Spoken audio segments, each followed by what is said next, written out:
Have you ever watched a single announcement cause total chaos? It started with a podium, a tense moment, and a declaration of sweeping tariffs against Mexico, only it was anything but routine. President Donald Trump unveiled what he called a necessary act of self-defense. But the real shock was how deeply it cut into decades of interconnected trade systems. All across the industrial heartland, from automotive boards in Detroit to logistics desks in Monterrey, confusion turned to panic. No warning, no adjustment window. Just a sudden shift in the rules that once kept entire economies intertwined. Now you might be asking, will you feel it at the grocery store, or in your next car payment, or even at the ballot box? The answers might surprise you. Stick around, because the next few minutes reveal exactly why this conflict could reshape what you buy, how you work, and the global balance of power itself. Mexico's precision retaliation. The retaliation from Mexico was not loud, but it was lethal in its effectiveness. Rather than target American agriculture or consumer goods in a broad, scattershot fashion, the Mexican government made a single, calculated move. It halted the export of critical automotive components to the United States. This was not a gesture, it was a pressure point, and Mexico pressed it hard. In the past, American automakers had relied on Mexican production for parts both large and small: wiring harnesses, brake systems, fuel injectors, engine mounts. These were not merely outsourced for cost-saving purposes. They were part of a binational system of production, where components were built in one country and assembled in another. The factories in Detroit, Tennessee, and Alabama were never meant to operate in isolation. They were built for interdependence. When Mexico cut off the flow of those parts, production lines in the United States began to stall, not immediately, but within hours. The problem wasn't just scarcity, it was unpredictability. The just-in-time system, so effective under normal conditions, was now a vulnerability. Without a stable, reliable supply of components, operations ground to a halt. The Mexican government, for its part, issued a terse statement. It would not tolerate economic coercion disguised as diplomacy. If the United States wanted to treat trade like warfare, Mexico would respond with precision. They chose to hit the sector most reliant on binational cooperation: the auto industry. The impact was immediate. Plant managers in Michigan received alerts that shipments were being held at the border. In Illinois and Missouri, deliveries that were supposed to arrive on time had been rerouted or canceled. Within 24 hours, American companies were forced to make hard choices: pause operations, cancel shifts, or pay astronomical premiums to secure backup parts.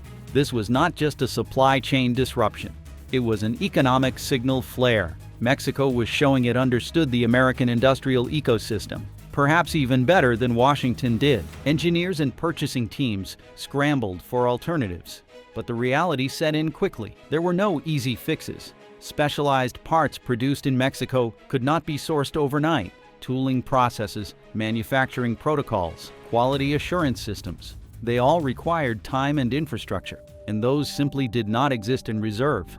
The most unsettling realization for U.S. companies: Mexico wasn't bluffing. This wasn't a symbolic slap. It was a calculated move designed to induce measurable financial pain. American automakers had little choice but to endure the consequences, even as they tried to reassure shareholders. For now, the retaliation was limited to the auto industry, but the message was loud and clear. Mexico had leverage, and it was willing to use it. And Canada did the same, but with a little bit of twist when it comes to the implementations. And here is how, but before we break it down, hit that subscribe button. Canada's surprising upper hand. And just as analysts began to grasp the magnitude of Mexico's maneuver, another shock came from the north. Canada, long seen as the diplomatic middleweight of North America, had made its move. But this wasn't a cry for fairness. It was a strategic strike aimed squarely at the American psyche. Rather than implement blanket tariffs, Ottawa zeroed in on products that would cause political headaches in Washington: Kentucky bourbon, Florida orange juice, and yes, American electric vehicles. This wasn't coincidence. These products were chosen not for economic reasons, but for political effect. Each targeted a symbolic or electoral pressure point. Bourbon, that hit Senate Minority Leader Mitch McConnell's home turf. Orange juice, Florida, a swing state with national implications. And electric vehicles, a direct jab at Silicon Valley's prized crown, Tesla. For Washington, the message was unmistakable. Canada was not just retaliating, it was playing chess. Ottawa's approach was methodical. Rather than escalate emotionally, Canada sought to demonstrate that it too had economic weapons, and it could wield them without undermining its global reputation. In the process, it flipped the traditional image of the polite neighbor into something far more formidable.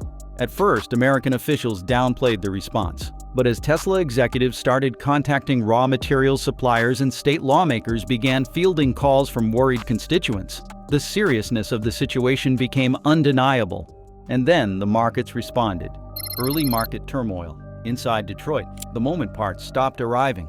The silence on Detroit's factory floors became deafening. What was once a constant hum of synchronized movement, the buzz of drills, the grind of automated presses, the shout of foremen over conveyor belts, vanished in an instant. Auto workers stood by their stations, staring at halted lines, waiting for orders that never came.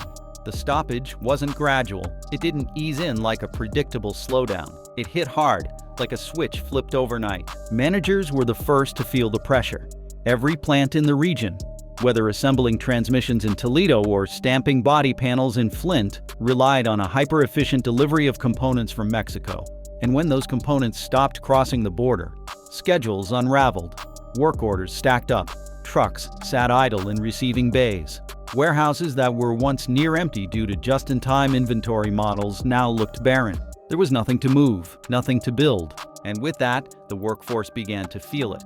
In cities like Dearborn, Bowling Green, and Lordstown, supervisors started issuing shift cancellations. First came the abrupt voicemails. "Don't come in tomorrow. We'll call when we know more." Then entire departments were told to stand down indefinitely. These weren't luxury car makers or boutique garages. These were major production lines, multi-billion-dollar operations brought to a halt by a supply chain that depended on precision and predictability. For assembly line workers, the shock turned quickly into anxiety. One father of 3 in northern Indiana described how he arrived at work to find the parking lot half empty. "I thought maybe it was a power outage or weather," he said. "But inside, everything was off. We were told we didn't have what we needed to finish the shift, and that was it." It wasn't just Detroit. Plants across Ohio and Kentucky faced similar fates.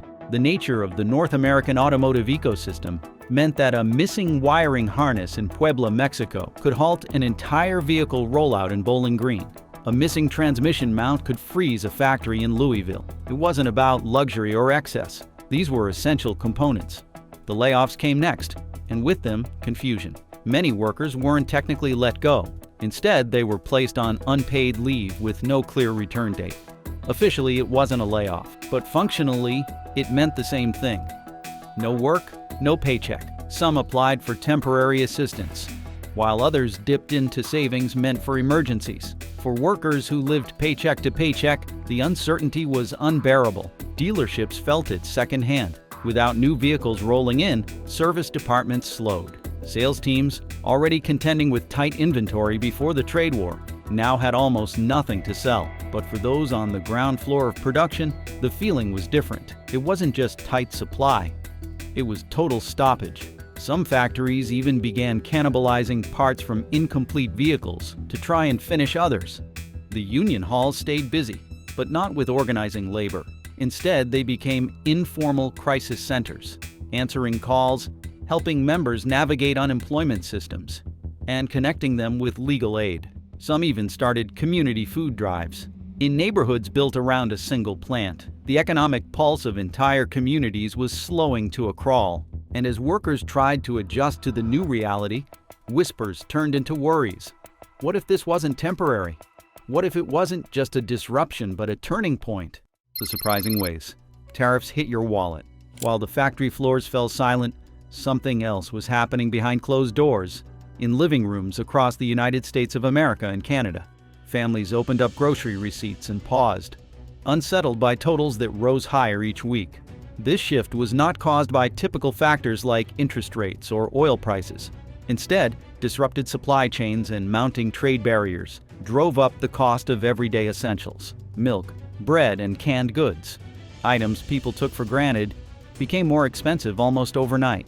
Initially, it was a few cents here, a dollar there. Soon, these small hikes became a cumulative weight on household budgets. A favorite cereal brand cost an extra 50 cents, while a pack of light bulbs unexpectedly rose by a full dollar. Families accustomed to stable prices now found themselves cutting non-essentials, postponing a meal out, skipping a short vacation, or delaying home repairs. The sense of control they once felt began slipping away.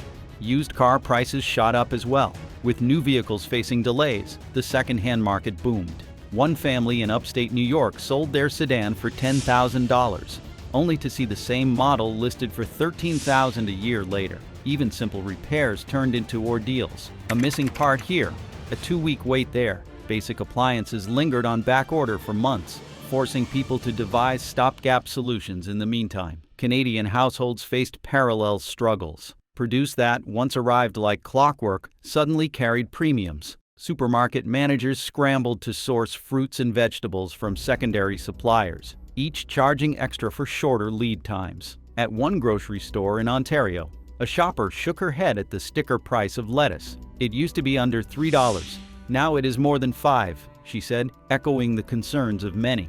Beyond food and cars, other costs multiplied. Delivery companies added surcharges for extended routes, while hardware stores complained that even simple tools were harder to keep in stock. Families tried to save by bundling errands or stretching each product's lifespan a little longer. In countless middle-class homes, budgets became tight and anxiety grew. People wondered when relief would come, or whether these elevated prices and backlogs were the new normal. They canceled vacations, skipped holiday shopping, and reconsidered every expenditure. Nights around the kitchen table often included uneasy conversations about making ends meet. No one knew how long the uncertainty would last, but everyone felt the strain. Washington is under siege. As factories paused and household budgets buckled, Washington found itself under siege from every side. But this time, the pressure didn't come from voters. It came from organized labor and corporate powerhouses who were both furious and afraid. Unions, particularly those representing auto workers and logistics staff, mobilized swiftly. They didn't just issue press releases. They marched, picketed, and flooded Capitol Hill with calls. At the core of their message was a blunt demand: reverse the tariffs now. This wasn't about politics. It was about jobs. For many union members, the trade war meant missed paychecks and lost benefits, and they knew exactly who to blame. Lobbyists were even louder, though far less unified. The automotive industry demanded relief, warning of bankruptcies if component flow wasn't restored. But steel and aluminum producers lobbied for the opposite, urging the administration to stand firm, arguing that the tariffs were finally leveling the playing field. The result was chaos. Every hearing became a battlefield. Committees split along ideological and regional lines. Lawmakers from Michigan and Ohio begged for a softening of trade policy. Those from Pennsylvania's Steel Belt insisted on sticking it out. Lobby groups released dueling ad campaigns. Some painted Trump as a hero protecting American strength. Others portrayed him as reckless and blind to economic reality. Meanwhile, unions didn't care about optics. They cared about action. With elections looming, they reminded leaders of one hard truth: you can't win votes from people you just helped lay off. Union heads met with lawmakers late into the evening, waving spreadsheets showing cascading job losses and dropping economic activity in swing state counties. And in the background, another storm brewed, one even closer to the center of power: Trump's tightrope. In the Oval Office, the pressure was personal. The trade war was not just another policy fight. It was Donald Trump's signature move. He had promised to bring back jobs, to outmaneuver global competitors, and ultimately to win. Yet each idled factory, each rise in grocery bills, each angry union leader made that pledge harder to justify. Senior advisors were torn. Some insisted on maintaining a tough stance, arguing that any retreat would appear as surrender. Others urged compromise, warning that economic blowback could become catastrophic if ignored. Trump loathed appearing weak, yet he despised sinking poll numbers even more. Behind the scenes, memos circulated about a declining economic narrative. Focus groups showed that frustration was bubbling over, not primarily from political foes, but from the very heart of his voter base. Farmers, truckers, and line workers, once his most vocal supporters, now felt abandoned. In private, Trump lashed out at Mexico and Canada for, as he claimed, profiting off the United States of America for too long. He labeled opponents as timid, disloyal, and globalist. Nevertheless, data and headlines told a story that no amount of rhetoric could spin away. Every option carried risk. Doubling down threatened deeper financial turmoil. Reversing course suggested political capitulation. The thin line he was walking became even narrower with each passing day. Outside, the capital remained business as usual. Inside the executive mansion, however, meetings dragged on late into the night, driven by one undeniable truth. When the wallets of voters grow lighter, political consequences are never far behind. New deals, new allies. Determined to safeguard their economic prospects, both nations set their sights on diverse trade routes that bypass the uncertainties of the North American market. They sought partnerships with regions eager to collaborate on everything from green energy to advanced manufacturing. For Canada, the starting point involved expanding its long-standing ties with the European Union. Delegations discussed new maritime corridors across the Atlantic Ocean and shared investment in infrastructure that would expedite the flow of crucial resources. Meanwhile, Mexico channeled its energy into Latin America and Asia, forming pacts that promised robust alternative markets for its burgeoning industries. Agreements in principle soon materialized. Economic envoys from Mexico returned with outlines for cooperative ventures in South American technology and agriculture, while Canada cemented dialogues with nations intent on tapping its reservoirs of rare metals. These agreements were more than paperwork. They heralded the emergence of trade corridors that bypassed United States of America ports. Containers that once traveled north or south by default were now directed toward Europe and Asia, defying old assumptions that North America stood at the center of every route. Observers around the globe noted a subtle but profound shift, a willingness by Canada and Mexico to redefine their positions within a more flexible network of global commerce. What had once been an uneasy reliance on a single partner gave way to a broader sense of possibility. The promise of less exposure to unilateral tariffs or political upheavals spurred each nation to negotiate even more aggressively. No longer was the conversation framed in defensive terms. Instead, new horizons beckoned, leading to conversations about maritime expansions, energy collaboration, and advanced research initiatives. The momentum built quickly, and it carried both nations forward into unforeseen alliances. Companies overseas watched closely, anticipating fresh export channels and relaxed barriers to trade. North America still mattered, but it was no longer the only game in town. Shifting away from entrenched dependence, Canada and Mexico accelerated into a future defined by adaptation and newfound leverage. The corporate redraw. As the diplomatic landscape changed, corporate strategists confronted a stark reality. Their once stable framework of North American sourcing and production faced unprecedented disruption. Political choices had cast doubt on tariff rates and cross-border supply lines, pushing industry leaders to consider strategic rewrites. Assemblers and parts manufacturers woke up to a maze of shifting regulations, prompting urgent boardroom sessions where long-held assumptions were challenged. The largest auto corporations approached the situation as a logistical puzzle with high stakes. Engineers began redesigning vehicle platforms to tolerate components from Southeast Asia or from Eastern Europe, counting on cargo routes that skirted traditional North American dependencies. Manufacturing experts suggested relocating assembly lines to emerging markets, where labor costs and regulatory climates were more predictable than the uncertain terrain back home. This shift was not solely about production. It also meant forging different relationships with new suppliers, many of whom required intricate contracts and complex shipping schedules. Automobile brands soon embarked on what executives called multi-continental contingency planning. That included securing transport agreements that utilized extra ports and alternate freight carriers. Some executives also ordered feasibility studies on domestic production expansions in places such as South America or Southern Asia, where port access and rail infrastructure might compensate for distance. The old model of just-in-time delivery across lightly guarded North American borders no longer inspired confidence. Shipping and logistics giants benefited, at least temporarily, from the scramble. They developed digital platforms that allowed real-time route adjustments, factoring in port congestion and possible trade sanctions. Warehousing companies, once satisfied with minimal inventory flows, reconfigured operations to store spare materials and parts in multiple regions. The new motto was redundancy, not optimization.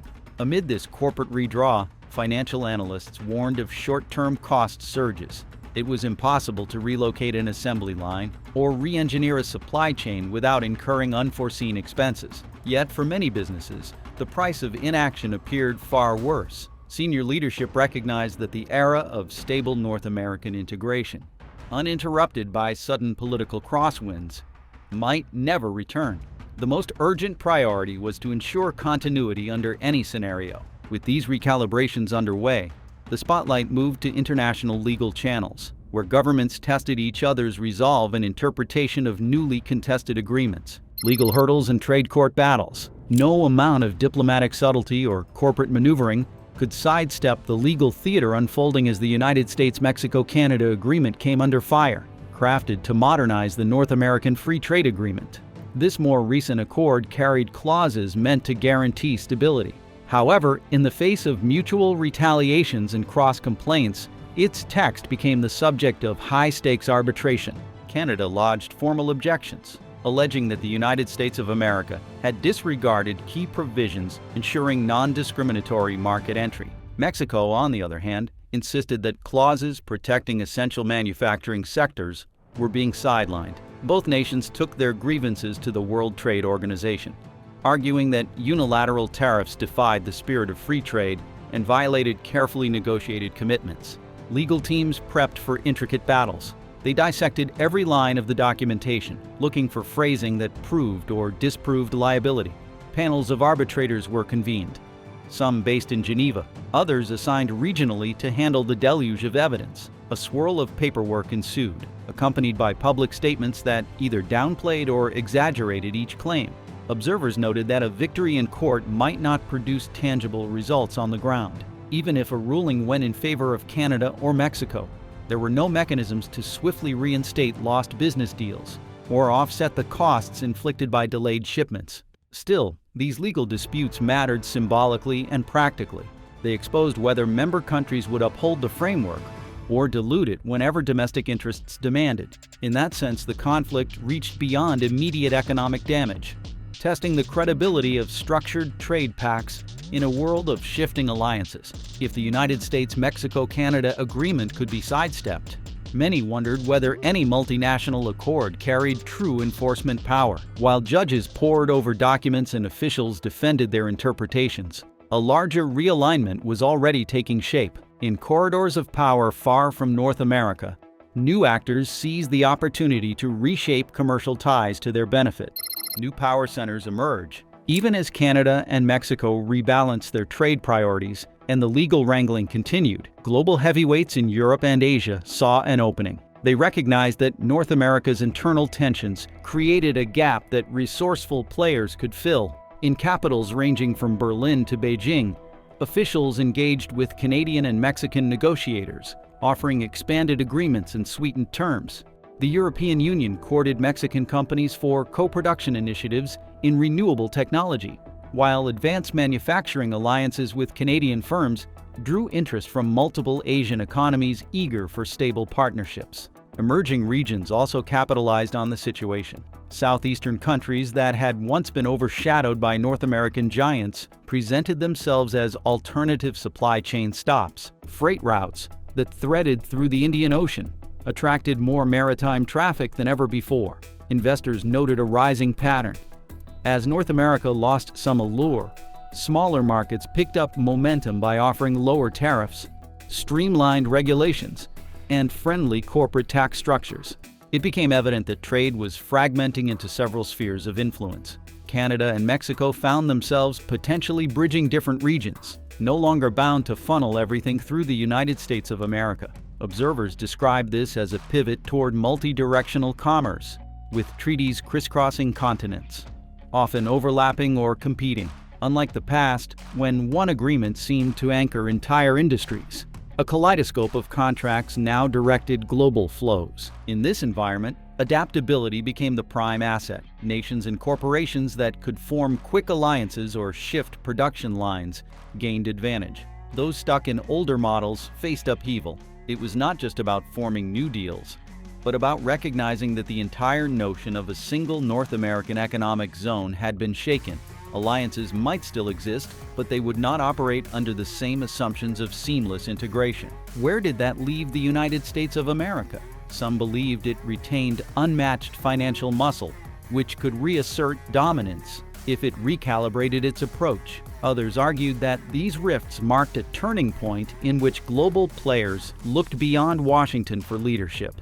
Either way, the future seemed to belong to those willing to pivot early. Canada and Mexico had already done so, planting themselves at the crossroads of an emerging network of trade routes that acknowledged no single center of power. With each new memorandum of understanding signed or joint venture established, the pathways multiplied, reinforcing a fragmented but adaptable future. No single entity could block the march of new alliances. For Canada and Mexico, that meant a more secure footing, an expanded roster of partners, and a clearer demonstration that even long-standing relationships were subject to change. For the rest of the world, it signaled that North America's once unified front could be split open, allowing fresh currents of economic collaboration to flow through. And in the end, these shifts carry consequences beyond any single continent. They highlight how economic alliances can reshape overnight, inviting both innovation and uncertainty. Do you see fresh opportunities or looming risks? Let us know what you think, and subscribe to see more videos like this.